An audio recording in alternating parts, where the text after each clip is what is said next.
like I say, it was entertaining. And I don't know what happens to Spencer Rattler after this. I just don't. I mean, he's obviously a quality quarterback, but when you have a kid come in like that, a true freshman, I do believe, Yes. and turns it around for you, that carries a lot of weight with players and fans. So we'll see. Yeah, I'll touch on Spencer Rattler at the end, I guess, my long diatribe, but I'll just say Spencer Rattler, his first interception. I mean, you go back and watch, and I'm not saying someone didn't run a wrong route, but you're like, I don't, it's hard for us to, you don't know who he was throwing to. Like, it's just hard to see. Like, it felt like there was a miscommunication, or I don't know if we got the yips. I don't know.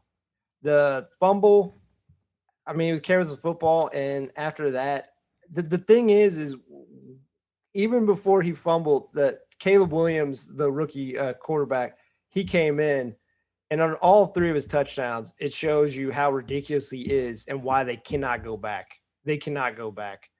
His first was on a 4th and 1. He broke for a 66-yard touchdown, and if you go back and watch it, he did a lateral cut to the outside because it was supposed to. The play actually was blown up by Texas, and he did a lateral cut to the outside, and there was a guy coming up, and right after he lateral cut to the outside, he cut back inside just to show not only his like lateral ability, but then his burst to rip it upfield and go for the 66 yards. His second touchdown, he dropped the snap, and usually when you pick it up, maybe you run or you just fall down. He picks it up and then just throws a missile between two DBs for a touchdown to Marvin Mims. And then his last one, he chucks a 52-yard bomb to Mims. And not only was it like positioned correctly where it was on the outside where Mims could only get it if he couldn't catch it, it was going to go out of bounds. No one could intercept it. So the positioning was right. But on almost all of his big throws, if you watch it, he's jumping. Like he's not even planting his feet. It's like all arm. So his accuracy and his arm power, he's not even getting his full capability and what he can be down the road. This is just like a guy tapping into just raw ability. Street ball. And yeah, I mean, he had 212 yards passing, 2 touchdowns passing, 88 yards rushing, and 1 rushing touchdown. I mean, they can't go back. I mean, we were talking about how Oklahoma has really kind of struggled. And now all of a sudden with what he can provide them, like I think just general more overt aggressiveness they can have on their offense, they're now back in position to be one of the 4 teams, which it didn't feel like any team from Big 12 was going to be that way. Absolutely. All right. What other games you want to talk about? I don't know if Lugs wants to talk about it again because it didn't have a lot of scoring. But it had major implications.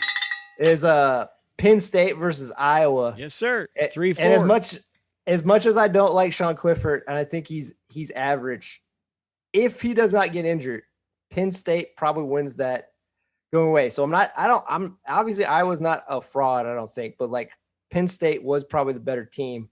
But once Clifford went out, they were up 17-3 when Clifford went or essentially he got injured and they kicked a field goal. So they went up 17-3. Afterwards, they only scored 3 points. Iowa's defense has generated 20 turnovers this year. And I guess the last guy I just want to point out is Nico Ragan for Iowa. He just has critical catches. His numbers aren't overly sexy in this game, but he was huge. The first touchdown scored by their running back Godson was set up by a huge 3rd down conversion by Ragney, and then he scored the go-ahead touchdown to allow Iowa to win. So, but that puts them clearly in position to, be in for the Big Ten title out of the West. Driver's seat. So it's a huge, yeah, no question about it. Yeah, but they're never going to beat Ohio State. It's just not going to happen. I don't know. Yeah, Stroud. Look, they came on and they routed Maryland, but let's not. If you look what Iowa did to Maryland, let's not use Maryland as a measuring stick on like how great a team is. Well, but I'm sorry. Iowa, that offense, that's a shaky offense to me. The defense is good, but I will tell you, Ohio State, baby, they're gonna tear it loose. They're gonna eat them up, Rock. It's there. But they clearly should be the favorite, but on the opposite side, you're forgetting Ohio State for the most part on defense at parts this year. They look really suspect. So it's kind of like weaknesses versus weaknesses, strength versus strength. So I agree with you. Ohio State should be favored. I'm not saying they aren't, but I think Iowa does have a chance. That's all I'll say. Let's go to the NFL. Okay, that was an amazing week. Lots of stuff happening. Where do you want to start on that? How about Kansas City, Buffalo, man? Was that a coming out party or what? I mean, first of all, Kansas City, that defense, and defensively, Buffalo, they made Mahomes nervous. For the first time, I thought, you know what? This guy, they've got him rattled. I had not seen him rattled like that. And then they just took it to him in the second half. It of course the game went till forever, but so. Yeah. So 5 games in, are the Chiefs done? Not who we thought they were? No. Are you sure about that? No. Okay. I mean, they got his number. Think about it. There's still 12 of them to play. Kansas City, no. They'll be there at the end. Lots of football to play. They let in 7 teams now. I mean, that's true. That's half the league, practically. Yeah. I mean, come on. I think the game, because if you look at their losses, Casey, they lost to Chargers, who are 4-1. They lost to the Ravens, who are 4-1, and they lost to Buffalo, who's 4-1. So you can make a case they lost to 3 of the best teams in the AFC, which I don't think is that big a leap to say. But it certainly was a coming out party for Josh Allen, was it not? A lot of people looking at him. Well, I think the big thing kind of Lugs pinning on too, though, is the difference was between the AFC Championship and this week is like the role reversal of the defense for KC. I mean, KC was without their best pass rusher, Chris Jones, and Frank Clark had just come back. So I'm not going to give them a complete pass, but Chris Jones is easily their best defensive player on their team, and he generates pressure and he generates sacks. So not having that left them kind of toothless. And Frank Clark was back, but he was coming back from an injury. But again, not so it's sounding like I'm apologizing for KC. Like, I think it hurt them. But I think even if like Frank Clark was there, they went from KC winning the game maybe 9 times out of 10 to maybe only winning the game 7 times out of 10. I just think the big difference is Buffalo could not get close to Patrick Mahomes in the AFC Championship game. And with the addition of their 2 first-rounders in terms of pass rushers, they have already kind of popped, so that gives them extra, juice. But also because that adds depth, they're able to not play guys as much, so guys are fresher, and they're able to consistently generate pass rush. And obviously, it's just another year in their system. You can clearly tell Mahomes was not comfortable all night, and I think a lot of it I give to Buffalo because, again, like they talked about during the commentary, they were holding, but again, like Chiefs hold a lot, so that's why Buffalo's like, hey, if you do it, we're gonna give it back. So like they were really able to corral Travis Kelce, and again because they pretty much stayed in a cover 2, Tyreek couldn't really take the top off because they always had an umbrella over the top of it. So like, and we've kind of talked about this before when KC loses.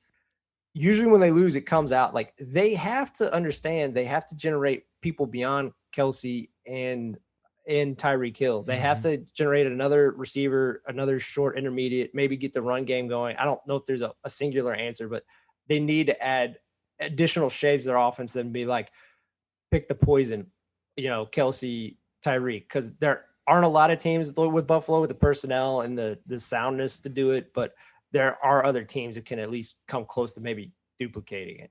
But Buffalo sure looks good. No question. Yeah. No question. Okay, next game. What do you want to do?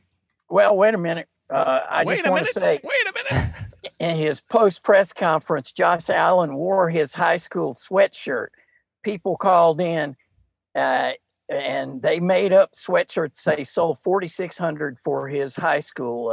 It was a California high school, Faribault, California, and they made $90,000. And Josh tossed in $10,000 just to make it an even 100,000. So it's kind of cool. Liking that. So liking that. Good job, Josh. That was my fun. Yeah. Okay, let me point this out. The Seahawks and the Rams. Okay, Russell's injured. We know this. He's out for 5 to 6. I think the Seahawks are done. Pete Carroll looked really old. He's 70. I think the window is closed. What do you guys say? Well, defensively, they've got they're hurting. I got to say though, so Matthew Stafford gets his finger knocked out of joint. Yep. He reaches down and just yanks it back into place. They put a little tape on it. He plays. Now Russell's was sort of making a right turn, that one finger, so it may have been injured worse. But the Legion of Boom is long gone. That's what I mean. They've got to either do some trading or look to next year with maybe draft picks if they got any. I did. This is because Russell Wilson wants to leave, so I think they have to come to an understanding. Do they want to keep Russell Wilson or they want to keep Carroll? Because it clearly feels like there's a schism between them, and they have to make a choice. Chicken or egg. Yep. Usually picking against the coach isn't a good idea, but and I know this sounds ageist. I don't mean to be, but like, how many more years can Pete Carroll coach? I mean, he doesn't need to coach. I mean, he's 70, right? I'm not. And again, 70. That's not even a yeah. He's so 70. It was like, and not to say he can't be Marv Levy, like Marv Levy. Marv Levy could have hung on for Marv Levy lived to be 90. Well, Tony La Russa, the White Sox in baseball, is 77. Yeah, so I mean, I guess he could, but and again, look, as much as you all know, I enjoy and love Russell Wilson. Yeah. And I even still kind of believe in let Russell cook. I think when he has been given the ability to throw it across the yard, like he's had good games, but like you can clearly see, like, as great a talent as he is a quarterback, he's not in that Patrick Mahomes, Josh Allen level where I think he lives so much on intermediate and deep throws. He doesn't really have like a shallow part of his offensive game. He always looks just for big throws. And it's just, if you don't add that intermediate short area stuff, like teams can take you away. Cause I just don't think his attack is varied enough. And I think that's him. So I don't know. I think it's a hard decision. I mean, moving forward, I think they should trade Russell Wilson. I know it's painful. Get draft picks. Well, it sucks saying that too, because obviously someone could emerge. This is currently we're almost halfway through the college season. There isn't like a really like this is the guy at quarterback, right? Yeah, I mean Rattler was supposed to be that guy, but Rattler's probably going to have to go back to college. He's going to have to transfer somewhere. And again, hopefully he could be like Jalen Hurts and still be drafted fairly high. I think that will happen for Rattler, but like he's going to have to go back to college. So I don't know who's going to be available. There's not, if there still is time for someone to emerge, but it doesn't look like this is the time to really draft a quarterback. You should try to get draft picks to get Deshaun Watson if his court case gets solved, I think. So, back to exactly. Lugs, Tony La Russa, has that jet black hair, man, at age 77. Some magic stuff right there. It is. Okay. Yeah. Take me to another game, fellers. Well, let's talk Justin Fields a little bit. All right. Yeah. Nagy, for the first time, I think he played to Justin